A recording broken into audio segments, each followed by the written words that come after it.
Let's confront something most avoid. You're terrified of walking away. Not because you can't, but because you've been taught you shouldn't. They told you stay loyal. They told you never quit. They told you endurance is virtue. They didn't tell you sometimes endurance is self-betrayal. You've been conditioned to stay, to explain, to compromise, to fight for things that no longer deserve you. And here's the bitter truth. The more you stay, the smaller you become.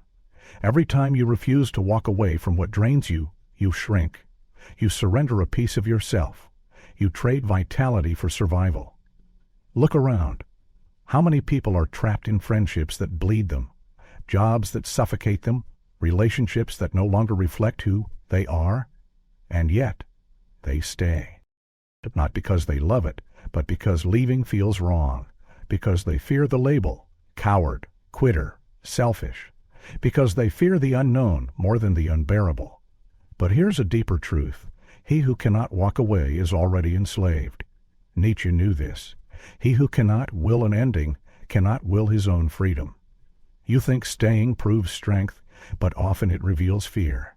Fear of loss, fear of change, fear of judgment, fear of standing alone. But here's what you haven't been told. Walking away is not weakness. It is wisdom. It is power. It is sovereignty. Because when you stay in places where your value is ignored, you teach the world how little to expect from you. When you tolerate disrespect, you normalize it. When you endure emotional exhaustion, you train yourself to live small.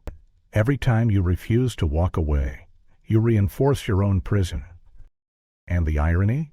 The door was never locked. It was always open, but fear convinces you it's shut. You see, society glorifies persistence, but Nietzsche reminds us, will to power begins with the will to leave, to abandon what no longer aligns with your growth, to reject what insults your worth, to choose solitude over servitude, because walking away is not abandonment. It is alliance. It is not quitting life. It is refusing to quit on yourself. Now ask yourself, what are you clinging to? A relationship long past its meaning? A career that drains your soul? A version of yourself you've outgrown? Staying won't save you. It will consume you. And here's the most brutal part.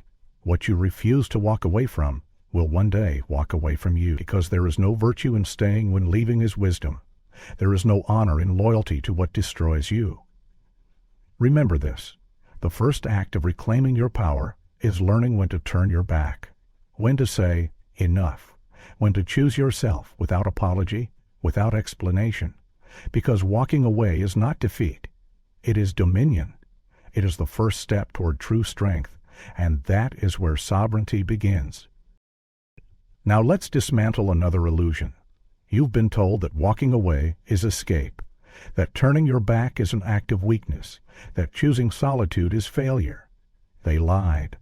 Walking away is not escape, it is sovereignty, because escape implies running from something, but sovereignty, it is standing so tall within yourself that you can choose when to engage and when to withdraw. Not from fear, not from shame, but from choice. There is no fear in this choice, only power, because the one who walks away does not run from conflict.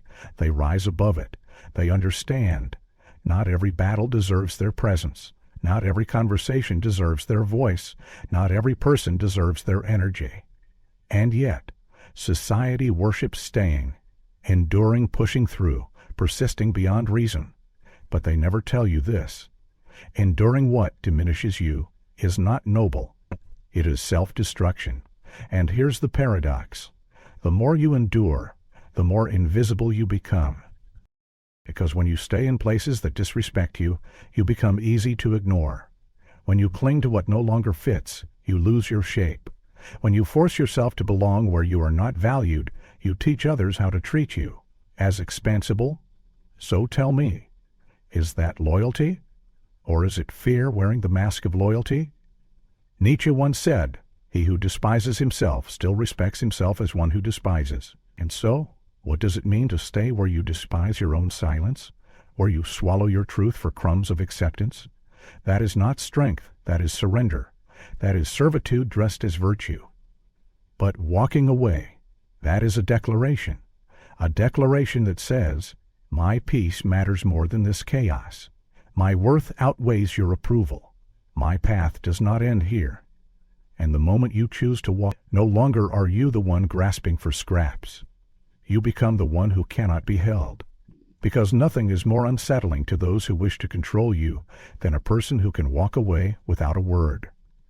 This is the art, walking away without bitterness, without apology, without noise, to turn silently, to leave calmly, to disappear in strength. Because walking away is not abandonment. It is alignment. It is not escape. It is elevation. It is saying, this space no longer honors who I am becoming. This relationship no longer reflects my values. This battle is not mine to fight. And here lies the deeper truth. When you choose to walk away from what drains you, you walk toward what restores you. When you release what you've outgrown, you create space for what aligns. But as long as you cling to relationships, to roles, to identities that no longer fit, you cannot evolve. Growth requires space. Sovereignty requires choice. And sometimes the most powerful choice is the decision to walk, not in anger, not in shame, but in full awareness that leaving is not losing, it is choosing. Because here is what the sovereign understands. Those who stay where they do not belong are ruled by fear. Those who walk where they choose are ruled by will. And the will to walk away, to choose yourself, is the seed of all personal power. Nietzsche reminds us, no price is too high to pay for the privilege of owning oneself. So the next time the world tells you to stay, to endure, to fight, to prove, remember this. You owe no one your suffering. You owe no one your loyalty, when loyalty costs your soul. And walking away is not retreat. It is mastery. The mastery of self, the mastery of presence, the mastery. You think walking away is an ending. It is not. It is a beginning. Because when you walk away, you are not closing a door. You are opening another. But to see this, you must understand something deeper. Walking away is not reaction. It is strategy. Not fear, not escape, not weakness. Strategy. The highest form of presence is knowing when to withdraw it. Because here is the truth. The one who can leave at any moment is the one who holds the power. The one who stays no matter the cost loses all leverage. Predictability is vulnerability. If they know you will stay, they will test you. If they know you will tolerate disrespect, they will push you further. If they sense you fear losing them, they will control you. And the worst part? You will be complicit in your own diminishment. Because every time you stay where you should leave, you teach the world how to treat you. You tell them, silently, that you will accept less than you deserve. You tell them that your boundaries are flexible. You tell them that their bad behavior carries no consequence. And this is why walking away is a master's game. Because when you choose to leave, not from anger, but from clarity, you disrupt the pattern. You change the dynamic. You remind them, I am not bound to this. I am not here because I must be. I am here because I choose to be. And choice is power.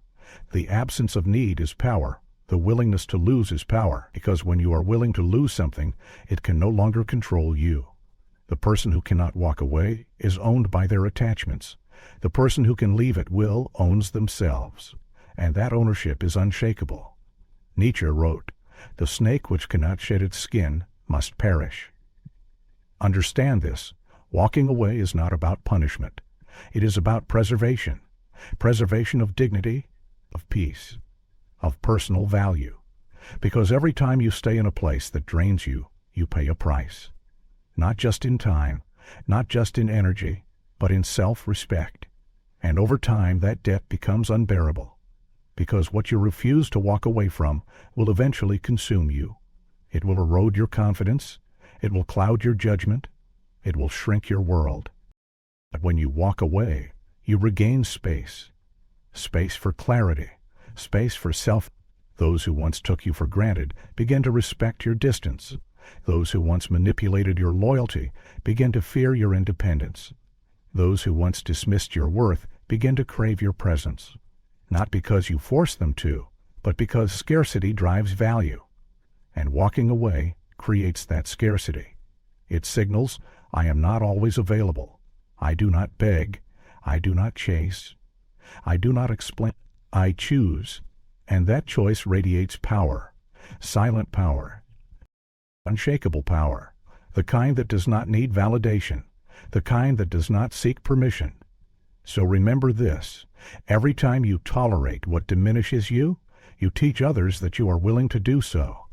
Every time you walk away from what no longer serves you, you teach the world that your value is non-negotiable. Walking away is not about others. It is about you, about honoring yourself, about living in alignment, about refusing to be a prisoner to attachments that no longer fit your life. And when you internalize this truth, everything shifts. You stop explaining your boundaries. You stop apologizing for your choices. You stop fearing loss, because you understand the ability to walk away is the ultimate freedom. It is the master's game. And when you play it well, you no longer chase validation. You embody it. Let's talk about something few dare to confront: emotional dignity. Because this is the heart of walking away. It is not about bitterness. It is not about proving a point. It is not about punishing anyone. It is about dignity. Your dignity, the deepest kind, the kind that needs no audience, the kind that does not shrink to fit spaces too small for your worth. And here is the truth most ignore: staying where you are not valued is self-betrayal. Every time you tolerate what insults your spirit, you erode your dignity. Every time you explain yourself to those committed to misunderstanding you, you weaken your stance. Every time you fight for a place where your presence is seen as optional, you diminish your light. Because dignity begins where explanations end. It begins when you no longer feel the need to prove your goodness, to justify your decisions, to apologize for choosing yourself. Because those who deserve you will not require justification, and those who demand it do not deserve access to you. This is why walking away is an act of self-respect, because it says, I value my peace over your approval. I value my worth over your acceptance. I value my future over this fight. And here lies the paradox. The moment you choose to walk away, you reclaim what you were seeking all along. You reclaim respect. You reclaim peace. You reclaim power. Because the person who can walk away without bitterness possesses a strength few understand. They cannot be manipulated. They cannot be guilted. They cannot be controlled. Because they have made peace with the possibility of loss. And that is the highest emotional freedom. When you no longer fear losing what diminishes you, you become untouchable. You no longer beg. You no longer chase. You no longer tolerate. And that is not arrogance. It is clarity. It is knowing what you deserve. It is knowing what you will no longer accept. Nietzsche reminds us, the surest way to corrupt a man is to teach him to esteem more highly those who think alike than those who think differently. But to reach this place, you must first confront your attachments. You must ask yourself, why do I stay where I am not honored? Why do I seek validation from those who withhold it? Why do I fight for places that drain me? The answers will be uncomfortable, but they will liberate you, because once you see it, you can no longer unsee it. You will understand. Emotional dignity cannot coexist with desperation. It cannot thrive where boundaries are disrespected. It cannot grow in environments that demand self-abandonment. So you choose. You choose to walk, to preserve your dignity, to protect your spirit. And yes, it will cost you. You may lose relationships. You may face judgment. You may encounter loneliness. But what you gain is priceless. You gain alignment. You gain integrity. You gain a peace that cannot be bought, borrowed, or begged for. And those who witness it will feel the difference. Because there is a power in silence. There is a power in absence. There is a power in not explaining yourself. And those who do not understand it were never meant to walk with you. This is emotional dignity. And walking away is how it is expressed. Not loudly, not dramatically, but quietly, firmly, without apology. Because you do not owe your energy to what harms you. You do not owe your loyalty to what belittles you. You do not owe your presence to what refuses to value it. And when you live from this truth, everything shifts. You attract different people, you create different spaces, you command a different kind of respect, not through force, but through presence, through discernment, through boundaries that are not spoken but lived. And this is the ultimate strength, to walk away not because you hate, but because you have healed. To walk away not because you are weak, but because you are whole. To walk away not to punish others, but to honor yourself. This is emotional dignity. This is what walking away truly means. And once you taste this freedom, you will never again beg for crumbs. You will never again fight for what should flow freely. You will never again explain yourself to those determined not to understand you. You will walk, and your walk will speak louder than any words ever could. Now it is time to understand something deeper. Walking away is not just an action. It is not a one-time choice. It is not a dramatic gesture. It is a way of life, a philosophy, a state of being. Because the person who masters the art of walking away lives differently. They do not chase. They do not cling. They do not force what does not flow. They do not fight for what no longer fits.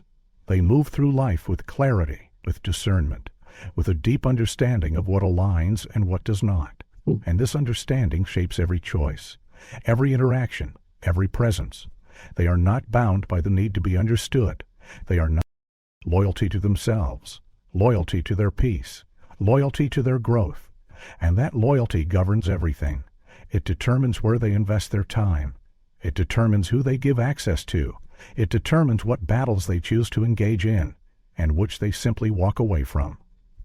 Because not everything requires your presence, not every situation deserves your energy, not every invitation must be accepted, and this is the wisdom most never learn. The world will try to keep you reactive. It will tell you that you must respond, that you must explain, that you must distend, that you must justify your path. But you don't. You never did. And the more you release this false obligation, the freer you become. Because walking away is not about them. It is about you. It is about choosing alignment over attachment. It is about choosing integrity over approval. It is about choosing self-discerning, intentional. And this selectivity is not coldness. It is wisdom. It is understanding that your energy is not infinite, that your peace is priceless, that your presence is a gift, not a guarantee. And the more you embody this truth, the more magnetic you become. Because people are drawn to those who do not beg for attention. They are intrigued by those who do not fight for approval. They respect those who move with quiet certainty. And this is the paradox. The less you seek to be valued, the more you are valued. The less you fight to be seen, the more visible you become. The less you chase validation, the more respect you command. Because presence born of sovereignty carries a weight that presence born of desperation never will.